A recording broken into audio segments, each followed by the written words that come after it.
Immigration and Naturalization Service at New York, New York. For English, please dial 1 now. I'm leaving on the 5 train. Don't ask me when I'm coming back again. There are villages and towns in Ireland where you won't put a decent hurling team together anymore. But today in New York and Boston, that's no problem. An estimated 130,000 young Irish men and women are living and working illegally in the United States, more than the population of Leitrim, Mayo and Cavan. For many of them, the adventure itself and the money to be made attracted them to the bright lights and the bars of New York and Boston. But since last year, things have changed. Employers have now been fined $10,000 for employing illegals, and Irish people are losing their jobs. You can make big money in construction still, but get injured at work and you pay the bills. There's no Blue Cross for illegals. Young women, many educated at third level, are earning their keep and a few dollars as babysitters and hotel maids, the same jobs their grandmothers did a generation ago. I came over to America in 1985 and I worked very hard for the first year to try and get a good education, which I got. And I got a good job in the bank and I proved my ability and I became a loan administrator. Then the immigration laws changed everything and all the forms were handed out to all the employees and I had no green card or a social security number to show. So they met me in work and asked me for a green card and or social security number or something, and I had nothing. So I had to quit my job. So now I'm just scrubbing floors. What sort of work do you do? I work in a hotel. I do maid in a hotel, plus I babysit. And what sort of an education did you have at home? Have you got your leaving cert? Yeah, when I was living at home, I had inter-cert and leaving cert. And I also did a commercial course and worked for 5 years as a secretary in Ireland. What sort of jobs are you doing, lads? Well, the three of us are working in restaurants, very near here. We've very low jobs there. We're doing the jobs now that usually the Spanish people do, other people do, and that's what we have.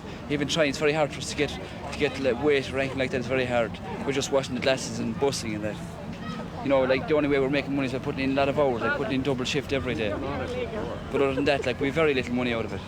You know, we're working now, we're going on today again at 2, working again all day, all 7 days, just to make enough. I mean, it's very hard and we can't, like, we're running ahead of the people that's looking for farms and everything like that, just, you know, making up numbers and all that. Have you a degree? Yeah. What have you got the degree in? Bachelor of Commerce. And what are you doing over here? Construction. So. Do you think you'll ever get anything better with it when the situation changes? No. Well, I came here 3 weeks ago because basically there's nothing to do in Ireland. I have an honours degree in psychology, which I got in UCC.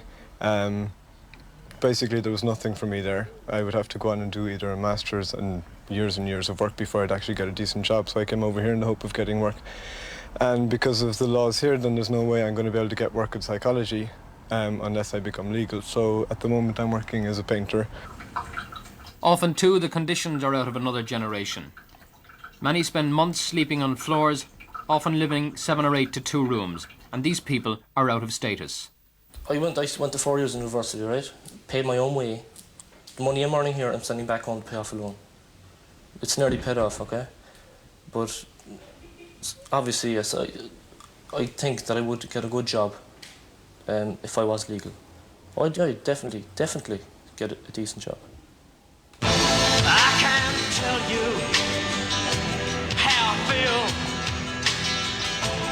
Maybe you don't wanna know.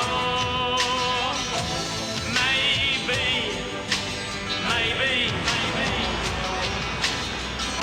But anyway, I love you so.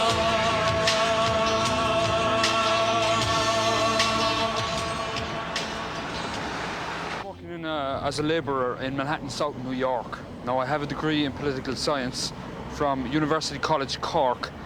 If I was here legally, I could do very well here.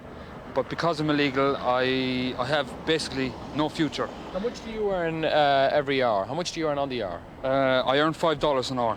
And my employment is not that permanent, it's not that steady. So, you know, I'm employed this week, but I don't know, maybe next week I might be unemployed, you know, I might be searching for work again.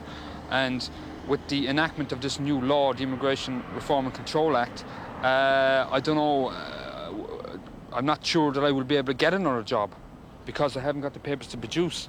We're just totally confused. You come here, the Irish American community is an extension of the Irish community. It's hard to believe when you walk up 2nd Avenue in Manhattan. There's so many Irish bars there. You meet so many Irish people, Irish American people with the same name as you, that it's so totally confusing that you're here illegally. You just can't understand it. You know, there really is a confusion in the Irish illegal today. You just can't understand why he's here illegally. And especially on St. Patrick's Day, I was on 5th Avenue last St. Patrick's Day. I just couldn't believe that I was here illegally in this country, and everybody they were dancing around. There was politicians making speeches. Ronald Reagan sang When Irish Eyes Are Smiling. He went up to Canada to visit Brian Mulrooney. They stood on the stage, they sang his old favourite again, When Irish Eyes Are Smiling. But what I would say to Ronald Reagan is, not many Irish eyes are smiling in Ireland today, and there's not many Irish eyes smiling among the new Irish immigrants out here.